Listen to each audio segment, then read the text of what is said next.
que Jésus a envoyé les apôtres pour prêcher, il ne les avait pas motivés. Ils n'avaient pas besoin de quelque chose pour amener les chrétiens.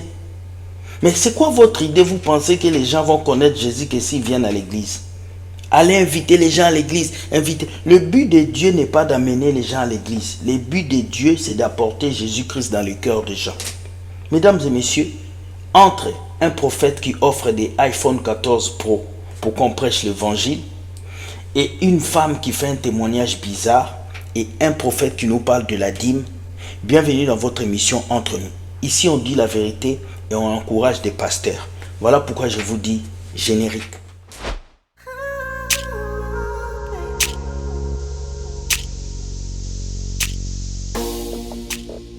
Prêcher l'évangile doit être un acte de cœur. Prêcher l'évangile doit être un acte qui vient du fond de vous. Parce que Dieu a tant aimé le monde qu'il a donné son Fils. Alors si on doit vous pousser à prêcher l'évangile parce qu'on doit vous offrir des cadeaux, vous ne le faites pas pour Dieu, vous le faites pour vos propres envies. On va regarder cette première vidéo d'un prophète qui a décidé de donner des iPhone 14 Pro aux personnes qui vont amener les fidèles à l'église. Il y a maintenant des concours. Celui qui amène beaucoup de gens à l'église aura un iPhone. Est-ce que ces gens-là vont chercher les gens pour Jésus ou pour l'intérêt d'un iPhone? Écoutez la vidéo et nous revenons.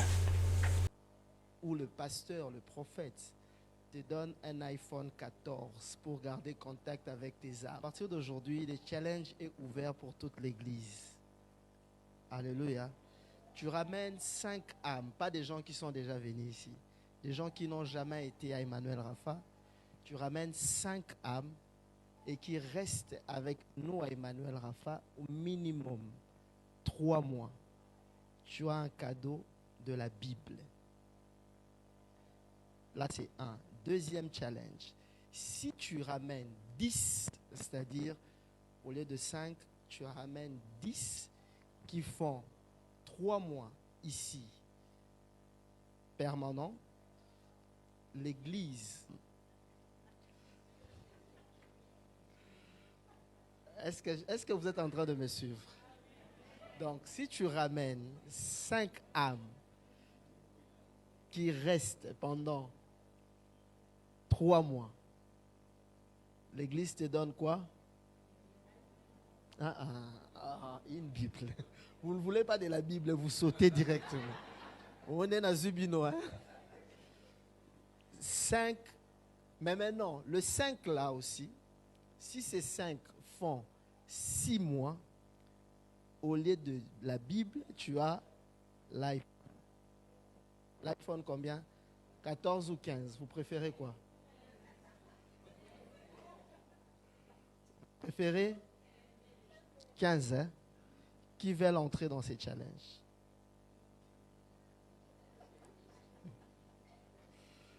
Ok. Je prends cet engagement devant Dieu. Donc, vous ramenez 5 âmes qui restent à l'église pendant 3 mois. On va faire le registre de présence. Pas chaque culte, mais qui soit au moins permanent. Vous avez écouté. Mon problème n'est pas ces prophètes qui offrent des iPhones. Non. Mon problème à moi, c'est les chrétiens qui sont dans cette église. Si un homme de Dieu est obligé de vous motiver pour que vous apportez des fidèles dans son église, c'est que ce n'est plus la parole de Dieu. Si un pasteur est obligé de vous pousser à vous donner des téléphones, vous amener des enfants, des gens à l'église, c'est que ce n'est plus l'œuvre de Dieu. Je vais vous dire, la parole de Dieu ne s'efforce pas, mais ça se donne. La parole de Dieu se déclare. La Bible a dit, seul le Saint-Esprit convainc. Nous plantons juste le grain. Si ça arrive jusqu'au point, vous les chrétiens, on doit vous motiver pour que vous puissiez prêcher la parole de Dieu. C'est qu'il y a un problème. Dieu a dit, allez, faites de toutes les nations mes disciples. Dieu n'a pas dit, allez et faites de toutes les nations les fidèles. Aujourd'hui, vous faites des chrétiens les fidèles des églises et non les enfants de Dieu. Dieu n'a pas seulement dit c'est à l'intérieur d'une église qu'on doit accepter le Seigneur. La preuve en est, Jésus a passé près de 95% de son ministère hors du temple. L'église est un endroit où on vient prier, mais l'église ne doit pas être un socle où c'est seulement là qu'on doit accepter le Seigneur. Triste vérité. Mais je ne suis pas contre ces prophètes, mais je suis contre ces peuples de Dieu. qui pensent qu'en allant chercher les fidèles, ils auront iPhone 14. Les gens ne vont plus prêcher pour Jésus. Les gens vont prêcher pour avoir un iPhone 14. Les gens vont prêcher pour avoir ces téléphones. Et après avoir eu ces téléphones, ils auront quoi? Rien du tout. Je pense que ces prophètes, à la place de donner un iPhone 14, ils devaient plutôt donner à manger. Ils devaient plutôt faire autre chose. Mais c'est triste. Qu'est-ce que je peux dire si ce n'est ouvrez vos yeux. Un vrai enfant de Dieu n'a pas besoin qu'on lui donne un cadeau pour qu'il prêche. Tu prêches l'évangile parce que ton cœur est touché, parce que tu as l'amour pour ceux qui périssent, parce que tu as l'amour pour ceux qui n'ont pas Jésus-Christ. C'est l'amour qui te pousse à évangéliser. Ce n'est pas parce que tu dois avoir un iPhone, ce n'est pas parce que tu dois avoir quelque chose d'intérêt. Notre salaire viendra du ciel. Et non parce que le pasteur va me donner un iPhone. Beaucoup de chrétiens font des choses à l'église pour plaire aux hommes de Dieu. Lorsque vous allez aller prêcher pour avoir un iPhone, vous allez plaire au prophète. Vous n'allez pas plaire à Jésus. Alors ne le faites pas. Car si on commence à faire des challenges sur qui va gagner beaucoup de fidèles pour avoir un iPhone, ce n'est plus une église, c'est une association. Car le but de Dieu n'est pas d'amener les gens à l'église. Non. Le but de Dieu, c'est de faire connaître Jésus dans le cœur des gens. Retenez ça. Deuxième vidéo.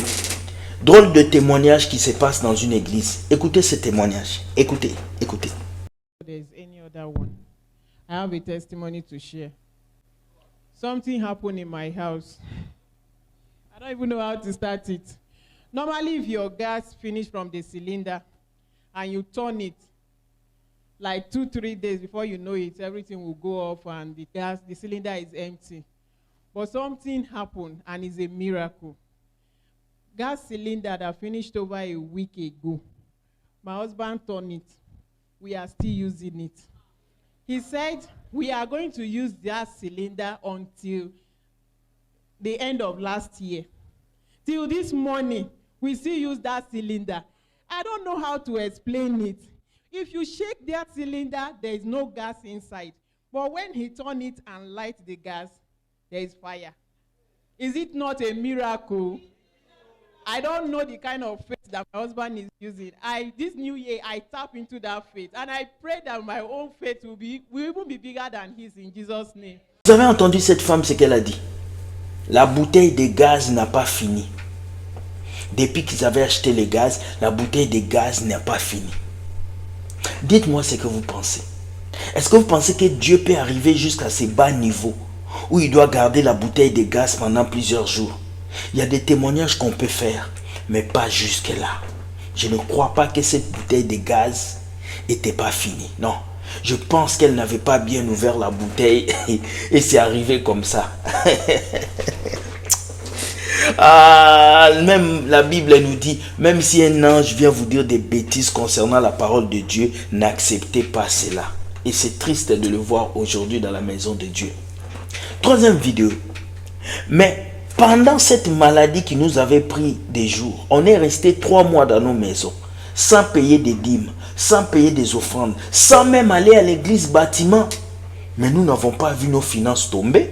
Personne n'est devenu pauvre. Au contraire, pendant ces temps, il y a des gens qui ont économisé. Je connais un frère, pendant les 4 mois qu'il n'avait pas payé sa dîme, il a économisé, il a créé une entreprise. Dites-moi, Bill Gates paye sa dîme chez qui? Warren Buffett paye sa dîme chez qui? Ton patron de ta société que tu vas travailler là, il paye la dîme à qui? Mais il est toujours riche. Il roule sa Ferrari. Vous ne payez pas la dîme pour être riche. D'ailleurs même, le chrétien de la Nouvelle Alliance ne paye pas de dîmes. Jésus n'a pas payé des dîmes. Si nous voulons être à ressemblance de Christ, nous ne devons pas payer la dîme. Tout chrétien qui paye la dîme, tu es sous la loi. On va se dire des vérités. Regardez la vidéo de ce prophète et nous revenons. Regardez. Un joug qu'on a mis sur votre esprit, sur votre tête, c'est le fait de payer la dîme afin que Dieu vous bénisse. Oui, les dîmivores ne seront pas contents, mais il faut que je le dise. La dîme aujourd'hui dans les communautés est devenue comme un joug. Beaucoup de personnes pensent que les grâces qu'ils obtiennent de Dieu sont dues au fait qu'ils viennent donner 10% de leur salaire net. Amen. Alors que nous savons que la dîme n'est plus d'actualité dans la nouvelle alliance du Seigneur Jésus-Christ. Dans la nouvelle alliance, il n'y a plus de... Mais on a conditionné des hommes. On leur a fait peur. En leur disant que si vous ne donnez pas, Dieu va vous maudire et le dévoreur va venir sur vous. Et on leur a dit que les autres personnes qui ne donnent pas, regardez leur vie, alors que c'est faux. En fait, on a entretenu des mensonges dans leur esprit afin qu'ils puissent avoir peur et que cette peur-là puisse les diriger à toujours donner pour que la communauté dans laquelle ils sont puisse en tout cas bénéficier de ces dons-là. Amen. Alors que la Bible dit quoi? La Bible nous parle de libéralité. La Bible nous dit que chacun donne comme il a résolu dans son cœur. Cela veut dire que chacun donne de manière libre. Pas selon un joug. Parce qu'il dit quoi? Sans contrainte. Le joug est quoi? C'est une contrainte. Le joug, c'est une contrainte. Il dit que chacun donne comme il a résolu dans son cœur, sans contrainte ni tristesse. Beaucoup de gens donnent, mais en réalité, vous êtes triste à l'intérieur. Vous êtes triste. Vous êtes triste. Vous savez pertinemment que ce n'est pas la vérité que ces gens vous donnent. Mais vous êtes parce que vous avez tellement duré dans ce système, vous êtes conditionné. Vous êtes conditionné et vous avez peur de vous libérer. Mais ce soir, par ce message, reçois ta délivrance au nom puissant de Christ Jésus. Reçois ta délivrance au nom puissant de Christ Jésus. Le temps de l'esclavage de la dîme est terminé. Le temps de l'esclavage de la dîme est terminé. Je dis... Ok. Le prophète que je vous ai montré est attaqué par un autre frère. Regardez la vidéo du frère qui attaque le prophète parce que ce prophète parle de la dîme. Regardez comment est-ce qu'on l'a attaqué.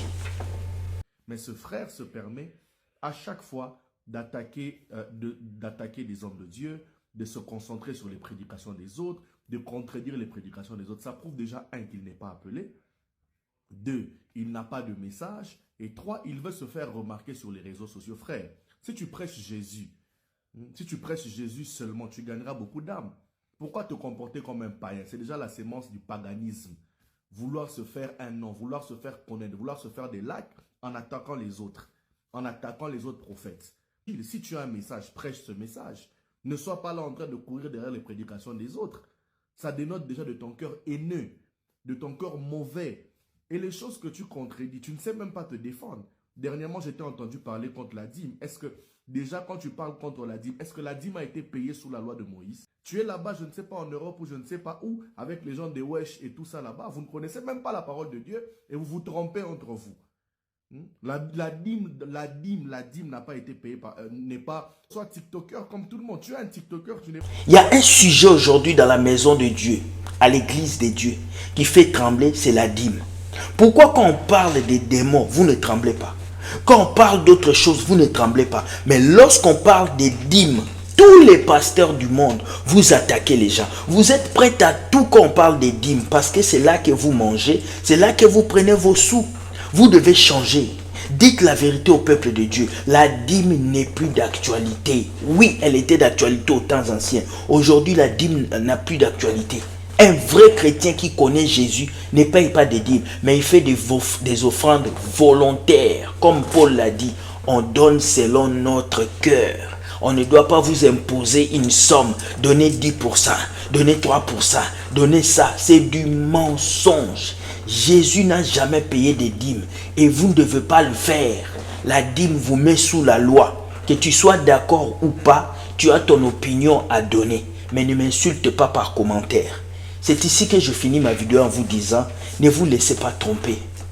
Ne laissez pas ces pasteurs vous tromper. Les pasteurs connaissent la vérité sur la dîme, mais ils ne vont jamais vous dire ça parce qu'ils veulent manger, ils veulent croquer, ils veulent être à l'aise plus que vous.